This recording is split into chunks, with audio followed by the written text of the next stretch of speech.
Hoje eu estou aqui para falar sobre como é uma psicoterapia com abordagem transpessoal. Para falar sobre isso, eu vou retomar um pouco sobre a minha trajetória, como eu me aproximei desse tema e fui me interessando por essa linha que ainda é pouco conhecida no Brasil. Então, quando eu estava na graduação, eu fui sendo apresentada pelos professores para o behaviorismo, para as várias psicanálises, para o humanismo, para a fenomenologia, para a Gestalt, para Jung.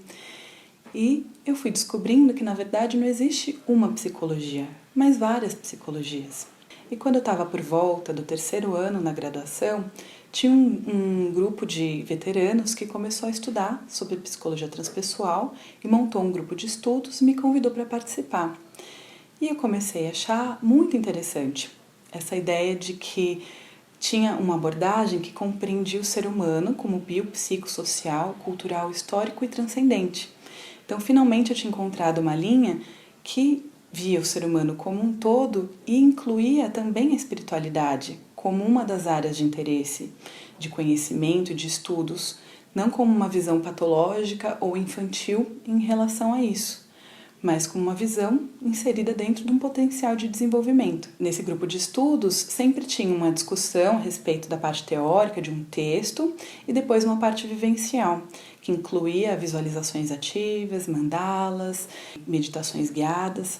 Eu comecei a achar isso muito interessante, fui estudando cada vez mais e me apaixonando cada vez mais.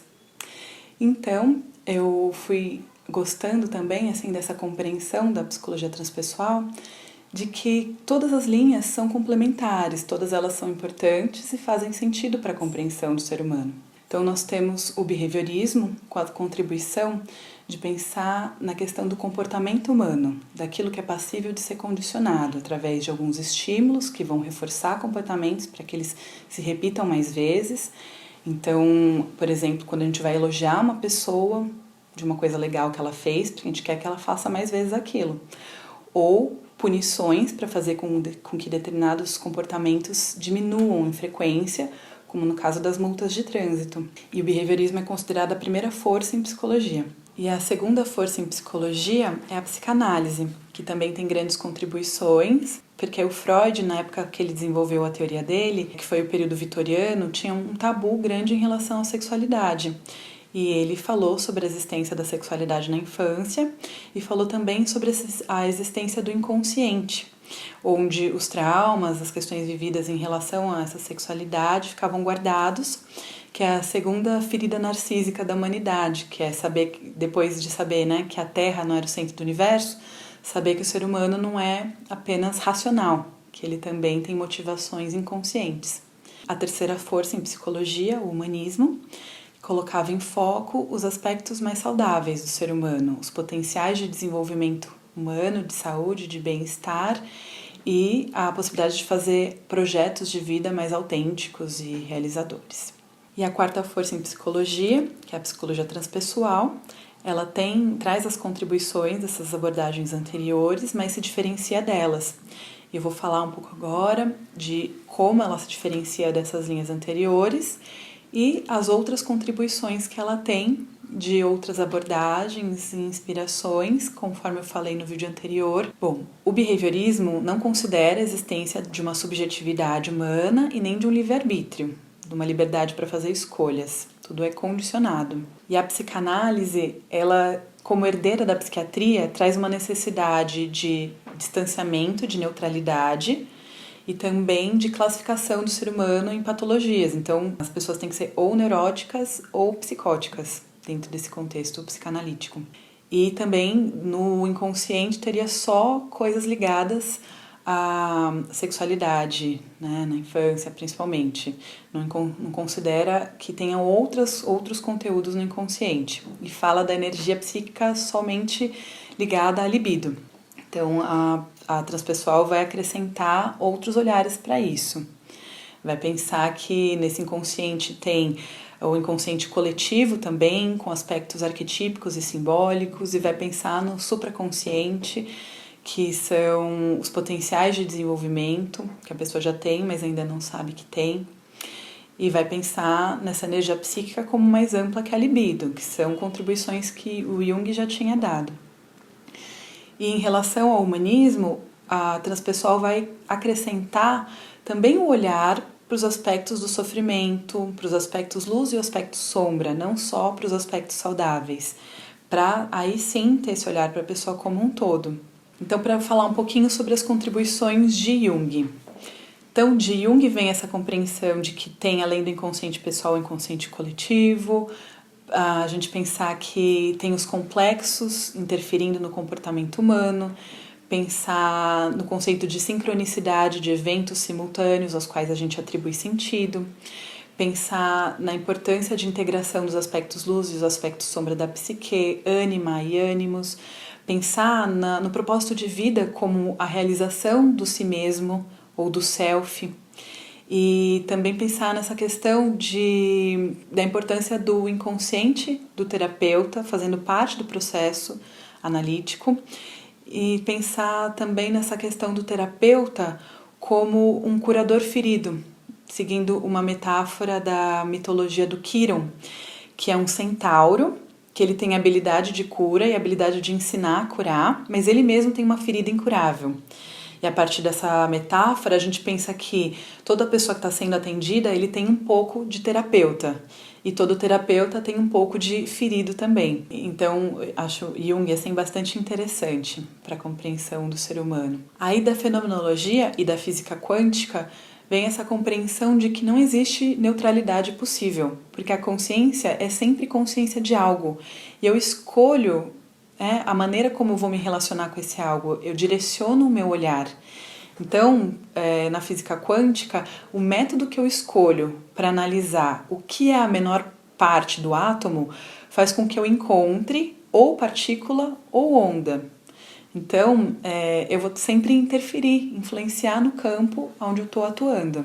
Do existencialismo vem a contribuição da compreensão da liberdade de se fazer escolhas para se chegar a uma existência mais autêntica e transcender os limites dados, como as condições sociais, culturais, históricas, de raça, cor e sexo. Do humanismo rogeriano vem a postura do terapeuta, de acolhimento, de escuta empática, de aceitação incondicional, e a ideia de que é mais eficaz se o terapeuta for congruente, que é a ideia de que se ele for espontâneo e verdadeiro naquilo que ele está fazendo, ele vai transmitir isso também, esse alinhamento entre o que ele está fazendo, pensando e sentindo. De Jung e do existencialismo vem essa ideia de que cada ser humano é único, portanto, cada encontro terapêutico entre um terapeuta e alguém que está sendo atendido vai ser único e diferente, o que demanda uma postura de flexibilidade, abertura para o inusitado, para a pessoa rever, revisitar as próprias teorias e ter uma abertura para a percepção de cada fenômeno humano e de cada forma de existir. E, portanto, se moldar um pouco a isso e poder oferecer um atendimento compatível. Da Gestalt e das filosofias orientais vem essa valorização do aqui e agora, de trazer a consciência para o presente e facilitar esse awareness, e da percepção da corporeidade, como estão os músculos, como estão as emoções guardadas nesses músculos, que vão favorecendo a existência de determinadas posturas. E aí o que a gente pode aprender com o corpo? O que a gente pode trazer de consciência através dessa percepção do aqui e agora e do corpo? Das filosofias orientais, da Gestalt, de Jung, das neurociências e da neurolinguística, vem uma contribuição de uma técnica interventiva que para cada uma delas é chamada de um jeito diferente. Então, pode ser chamada de viagem da fantasia, imaginação criativa, visualização ativa ou meditação guiada, que é uma técnica em que a pessoa, através da imaginação, com os olhos fechados e num estado de relaxamento, vai entrar em contato com uma cena que vai imaginar. Então, essa cena pode ser uma situação vivida no passado, uma cena nova que vai estar imaginando e criando. Nesse caso de uma imaginação de uma cena nova, por exemplo, a pessoa pode se ver num cenário de relaxamento, numa praia, num lugar gostoso, e aí ela vai se proporcionar uma sensação de paz. Então, por exemplo, se for uma situação, algo que ocorreu no passado e ficou inacabado, você se vê dentro dessa cena realizando aquela ação que ficou faltando para chegar numa conclusão, num fechamento. ou se foi uma situação que foi vivida na infância. Você pode se ver nesse contexto, nessa cena, e o eu adulto encontra o eu criança e oferece algo para esse eu criança. Pode ser uma palavra, um gesto, um abraço, uma informação que essa criança precisa, que ela só foi adquirir conforme cresceu e que esse adulto oferece para a criança, e aí faz um desfecho para aquela cena. A ideia é que, conforme você faz isso, você está agregando a essa experiência uma nova informação. Você está trazendo uma outra emoção para aquela experiência que foi vivida no passado. Um exemplo foi um encontro vivencial em grupo que eu fiz no consultório. E aí uma pessoa que estava lá, uma moça, eu tinha dado o comando, a instrução de que acessassem uma memória que tivesse sido traumática, uma coisa que tivesse ficado inacabada. E a gente tem uma confiança de que o inconsciente vai guiar para aquilo que precisa ser trabalhado. Então, depois ela relatou que ela lembrou da situação em que ela estava no hospital, tinha encontrado a tia dela, que estava em estado terminal, e a tia perguntou se ela estava morrendo. E essa pessoa que estava participando da vivência falou que não, respondeu que não para a tia. E depois a tia morreu e ela não teve a chance de se despedir. E nessa vivência, ela acessou essa memória e ela, em contato com a tia, no quarto, falou a verdade para a tia e teve a oportunidade de se despedir. Então ela chorou muito, ficou muito emocionada e depois ela relatou que teve uma sensação de grande alívio. E as coisas acontecem dessa maneira, aí as neurociências trazem esse estudo para explicar por que isso acontece. Então, as neurociências são aqueles estudos com os eletroencefalogramas que vão mapear as áreas do cérebro que se iluminam em função de determinados estímulos. Então, as neurociências descobriram que o cérebro não diferencia muito bem aquilo que é imaginado daquilo que é vivido, porque é a mesma área do cérebro que se ilumina. Então, se de repente eu vou para um lugar novo que eu nunca fui, se eu ver o mapa pelo Google vai ser um pouquinho mais fácil, se eu for pela primeira vez no lugar e depois for pela segunda, vai ser mais fácil ainda. E aí, isso, por exemplo, influencia treinos de tênis, né? A psicologia do esporte utiliza isso para que a pessoa se imagine, se visualize jogando uma partida e depois faça aquilo na prática. Porque é como se ela já tivesse construído um caminho para depois fazer aquilo pela segunda vez, que vai ser mais fácil.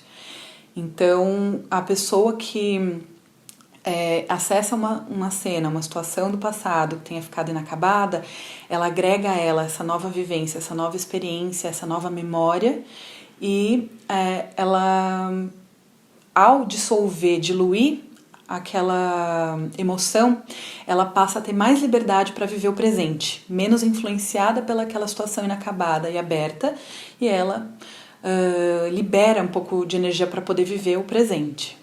Outro tipo de vivência que pode ser feita numa psicoterapia com abordagem transpessoal são técnicas de respiração, que promovem um relaxamento quando a pessoa sai do foco só na atividade mental e presta atenção no corpo. Então, isso ajuda com casos de ansiedade e angústia, porque você desacelera um pouco e traz esse feedback, né, para o próprio corpo, né, de sair de uma adrenalina e ir para um relaxamento. Ou então, outro tipo de vivência, de técnica, pode ser para acessar conteúdos simbólicos ou de conhecimento que está na supraconsciência, com uma vivência, por exemplo, de subir uma montanha e encontrar uma figura de sabedoria e fazer uma pergunta para essa figura de sabedoria e aguardar essa resposta, ou pedir um objeto, um presente. E aí você vai estar ali tendo acesso a mais informações sobre você mesma ou sobre você mesmo e assimilando, agregando mais coisas para sua consciência. Um outro recurso, que são os mandalas terapêuticos, eles trazem essa ideia de que ao longo da humanidade sempre teve produções de formas circulares e que isso pode ajudar na organização da psique, Porque o círculo é uma metáfora do eu ou do self. E aí você projeta ali, através das cores, das formas, conteúdos que estão na sua consciência e no seu inconsciente. Então é como se fosse uma fotografia do seu inconsciente e aí você reassimila depois essas informações, ajudando no processo terapêutico e no ganho de consciência. Então, uma psicoterapia transpessoal busca favorecer a melhora na autoestima, no bem-estar, na saúde integral, o autoconhecimento, integrar os aspectos luz e os aspectos sombra da psique, ter um espaço para poder se falar das vivências nos diferentes estados de consciência, poder cuidar de lutos, traumas, sofrimentos, frustrações e também pensar nos potenciais de desenvolvimento, nas possibilidades de fazer escolhas mais satisfatórias e realizadoras e transformar os antigos conflitos e as crises em crescimento pessoal. Cada encontro terapêutico é único. Cada parceria que vai se dar entre alguém que está buscando atendimento e um terapeuta vai ser única. Então, alguns atendimentos podem se dar exclusivamente no nível verbal, para organizar aquela demanda, aquele sofrimento, aquele conteúdo que está sendo trazido. Outros atendimentos vão precisar de um acolhimento afetivo maior. Outros vão demandar algumas técnicas e recursos interventivos, como técnicas de respiração ou de visualização para cuidar de ansiedades. E assim, a ideia é poder oferecer essas técnicas e recursos conforme houver necessidade e apenas se houver necessidade, respeitando as demandas de quem está sendo atendido. Então, nessa busca por espontaneidade, por congruência, o terapeuta ele poderá ser espontâneo, mas ao mesmo tempo respeitando quem está lá sendo atendido. Então, não vou invadir aquele tempo, aquele espaço, falando de coisas minhas. Eu posso estar alinhada, ser verdadeira, oferecendo um acolhimento, a escuta empática e ainda assim priorizando